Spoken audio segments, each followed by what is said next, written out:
sapagkat maaaring kung anghel ang ginamit ng Panginoon sa pagpatuloy ng pagpapahayag ng magandang balitang ito ng muling pagkabuhay, ay maaaring nawala ang takot na sangkatauhan, maaaring naging epektibo sila bilang instrumento upang maipahayag ang isang magandang mensahe, importante, dakilang mensahe ng muling pagkabuhay ng Panginoong Hesus. Maaaring sa ngayon ay magkaroon ng pag-asa ang sangkatauhan sa pandemyang ito. At ang sabi ng anghel sa mga kababaihan, huwag kayong babagal-bagal, be quick. Kung mabilis kami, kayo ay maging mabilis sa pagbabalita. Go quickly and tell his disciples. Ang sabi sa verse 7 ng Matthew 28, na siya ay nabuhay na muli sa mga patay. Kaya huwag ninyo siyang hanapin sa mga patay, sa lugar ng mga patay. Yan ang problema sa mga tao. Kinakaawaan ng Diyos, hinahanap sa lugar ng mga patay. Ang tawag natin ay Santo Entierro, ang Kristong patay. Kaya nga ba ang ating mga krus sa pagpahayag ng muling pagkabuhay ay hindi natin nilalagyan ng taong nakasabi. Kaya ang krus natin ay ito sa aking likuran ay walang taong nakasabit, walang larawan na ibinibitin ng isang nakakaawang Kristo. Ang muling pagkabuhay ay larawan ng kapangyarihan at pag-asa. Sabihin mo sa kanila, pumunta sila sa Galilea. Go quickly and tell his disciples, sabi ng anghel, that he has risen from the dead. Yan gusto namin gawin Yan ang gusto naming trabaho.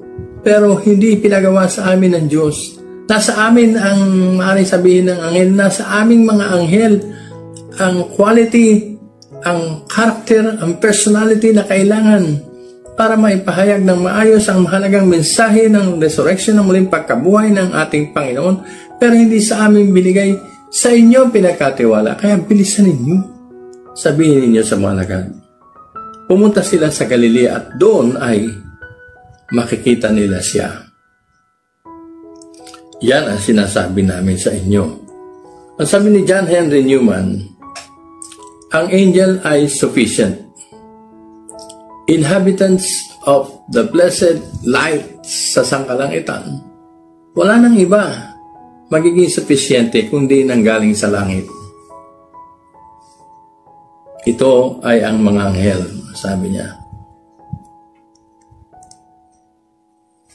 Sa banal na kasulatan nga, nung napako ang Panginoong Hesus, ang sabi ng Biblia, He could have called legions of angels, powerful angels, para puksain sila lahat. Pero hindi ginawa ng ating Panginoon yan. You see how powerful they are? Or they were? Pero mga kapatid, bakit nga ba hindi sa kanila pinagkatiwala?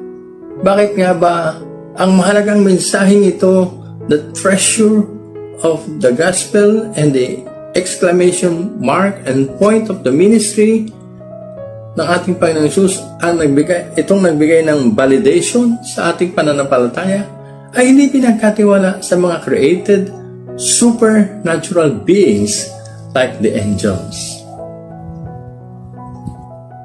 Sabi, God could have used angels to spread His message.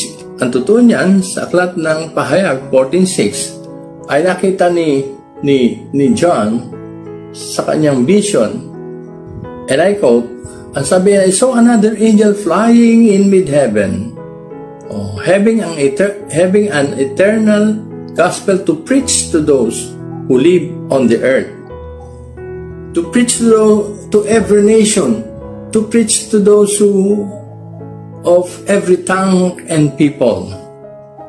Mabibigyan din sila ng pagkakataon. Pero sa hinaharap pa. Sa ngayon, ito muna at noon pinagkatiwala muna sa mga kababaihan.